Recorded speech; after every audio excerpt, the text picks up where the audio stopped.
In this era of modern cameras and pristine sensors, our images have never been cleaner, never more clinical. Every detail, every hair, every pore revealed with sharp, exact rendering. But did we ever stop to ask ourselves, why? More and more filmmakers are pushing back, chasing the imperfections of analog, dirtying their frames, dusting off vintage lenses, relentlessly pursuing that elusive film look. But what is it about film that calls to us? Is it the texture, the color, the ache of nostalgia, or something deeper? Maybe it's feeling. Maybe a perfect clinical frame doesn't feel real. It doesn't feel like us, because real life isn't clinical, it's messy, imperfect, alive. So the question stands, how do we breathe life back into our sterile digital world? How do we give our images a heartbeat once more? Is it a lost cause? A dream forever out of reach? Or is there something waiting just beyond our frame, ready to show us the way?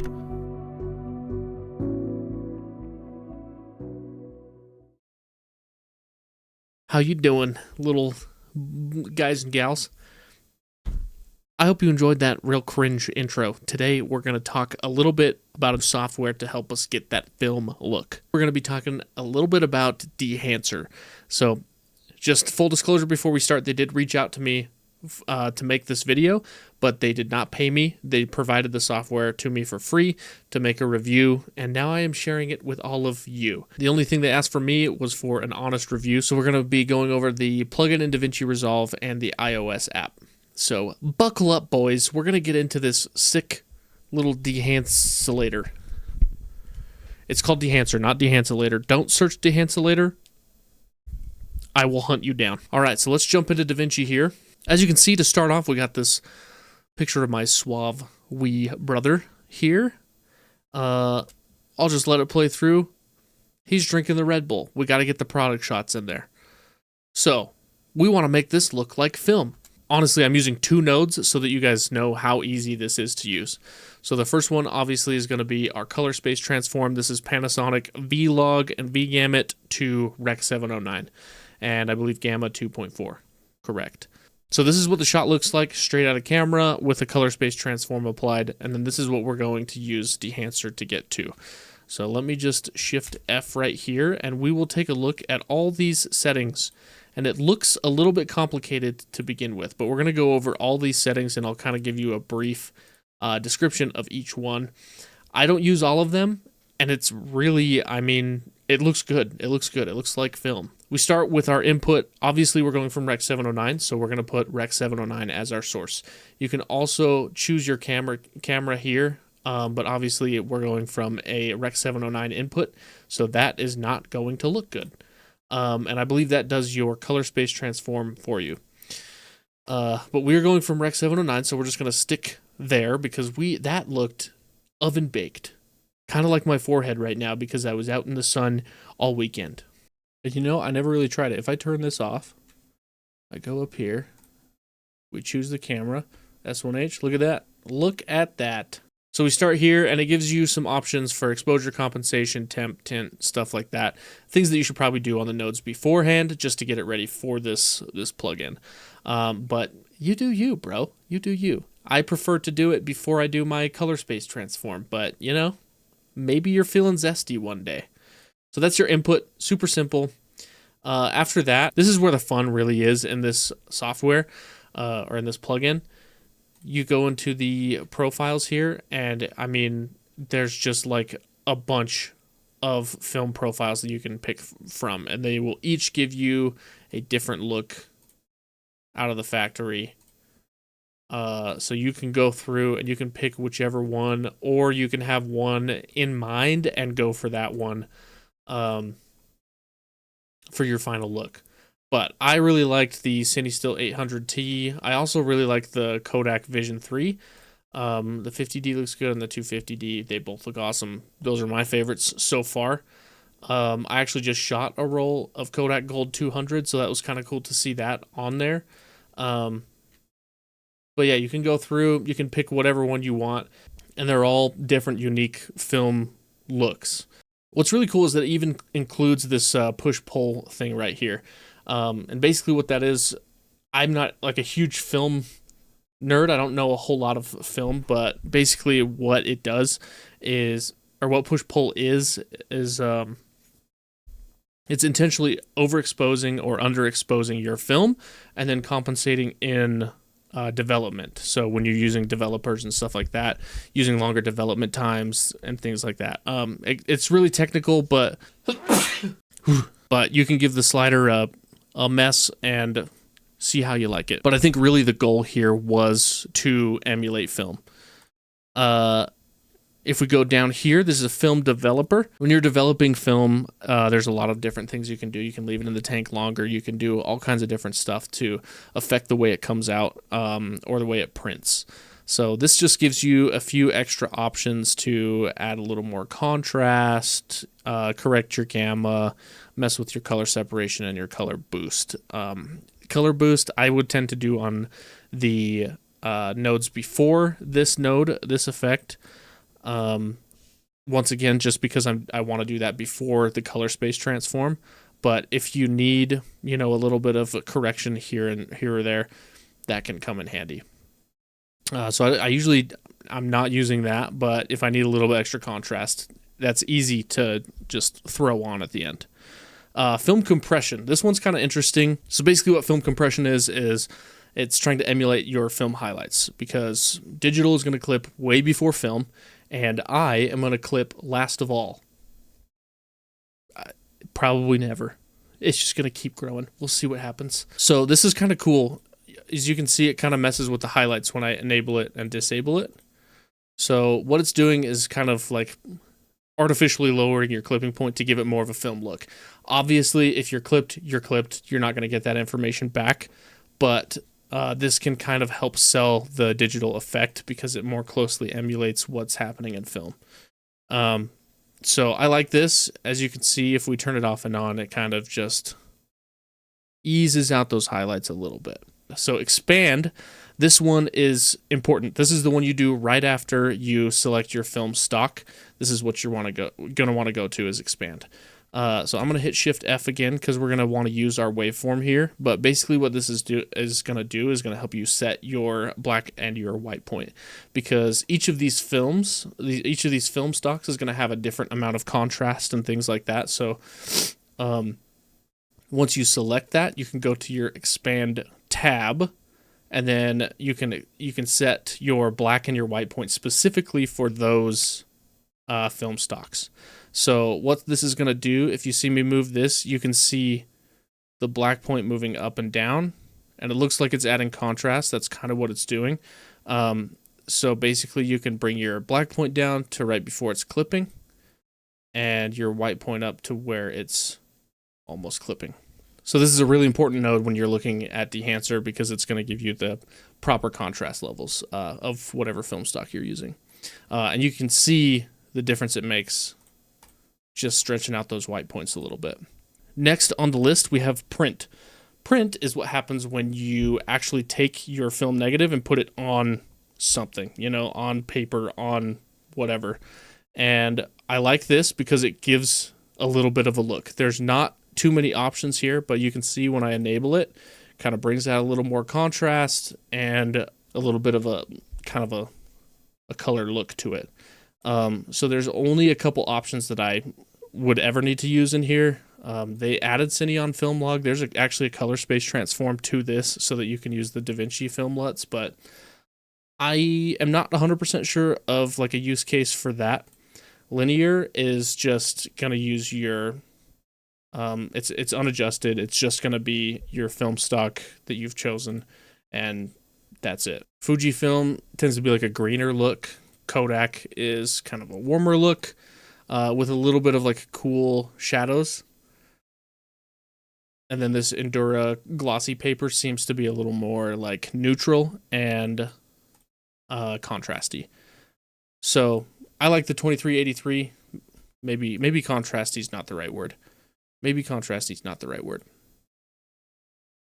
Brings it down a little bit, but anyway, I like this 2383 print with this film stock. You might like other things with different film stocks. That's the way she rolls.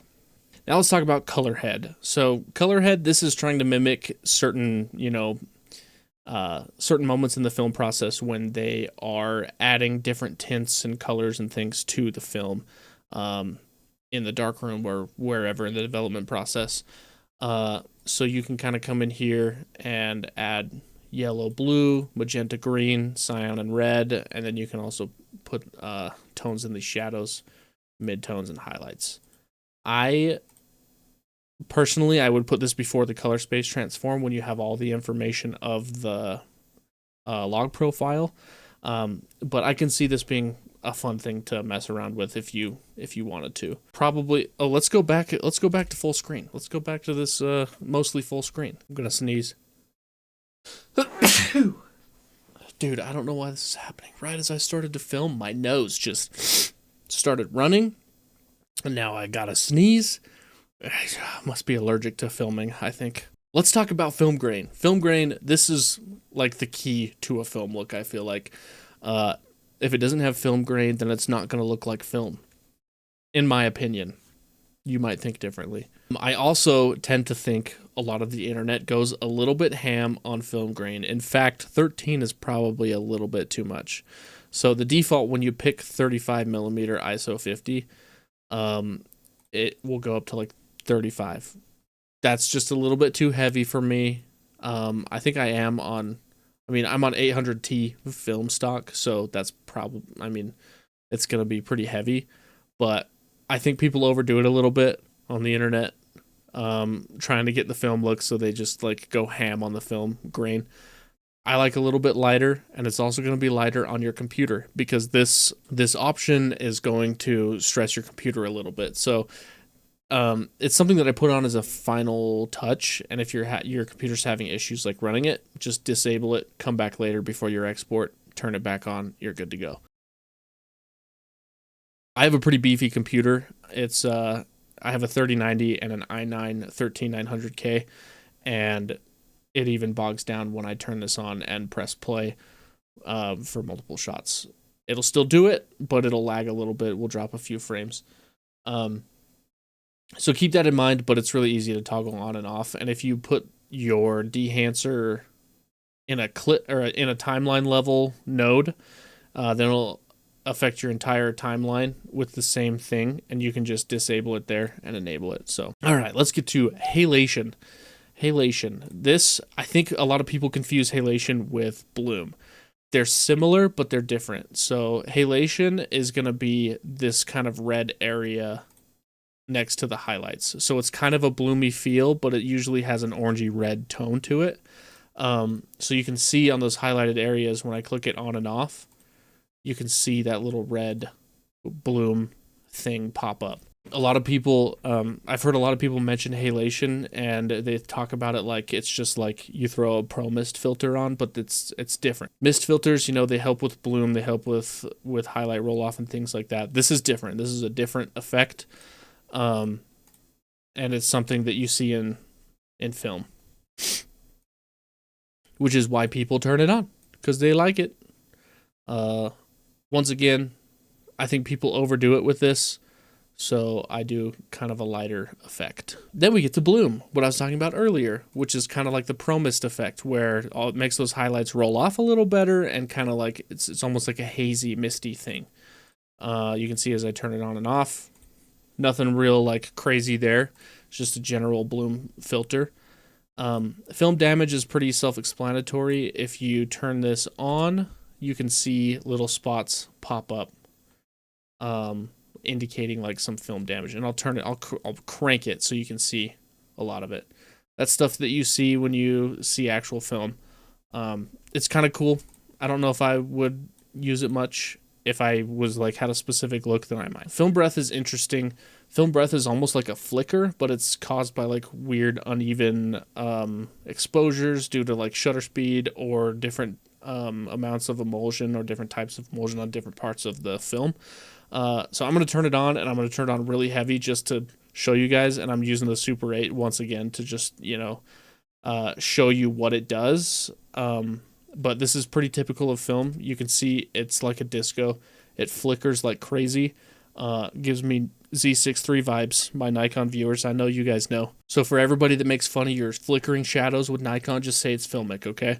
They have no argument. They can't say anything about it. So yeah, that's film breath. Not something that I would use probably ever. I'm not a huge fan of the flicker, and it changes colors between magenta and green and stuff like that. Not my favorite.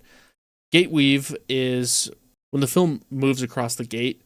It might move slightly as it's going across the front, or just like weird changes in the frame. So it's almost like a shake. So as you see, I turn it on, it's going to zoom in a little bit to give us a little room to kind of move around. And it'd be more obvious if I was using a tripod shot, but it gives a little kind of a jitter, makes things kind of shake around a little bit.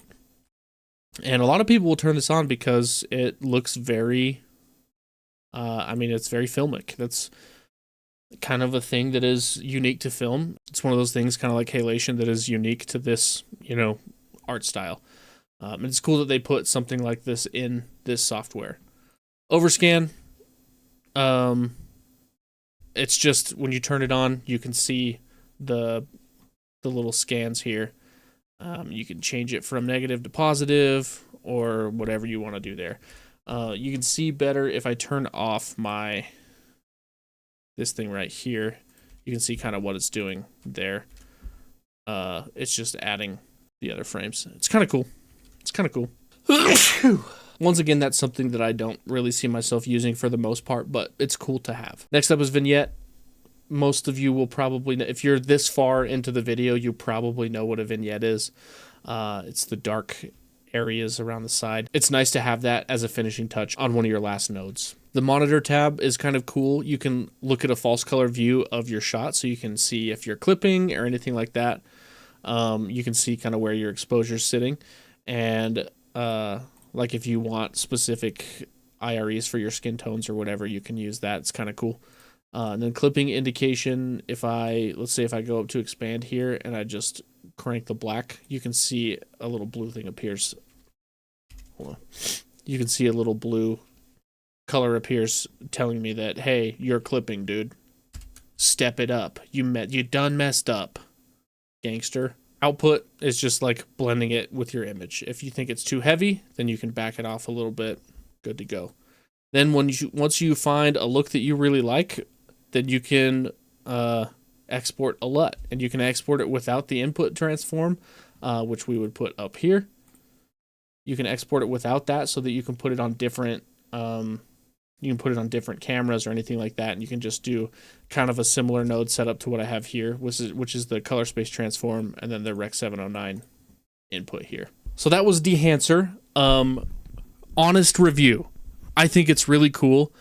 I know that Davinci has the Film Look Creator already in it, but I feel like this is easier to use than the Film Look Creator. You can throw this on and be done in maybe 5 minutes, and you can have everything like looking the way you want it to. So that's the thing that I really like about it.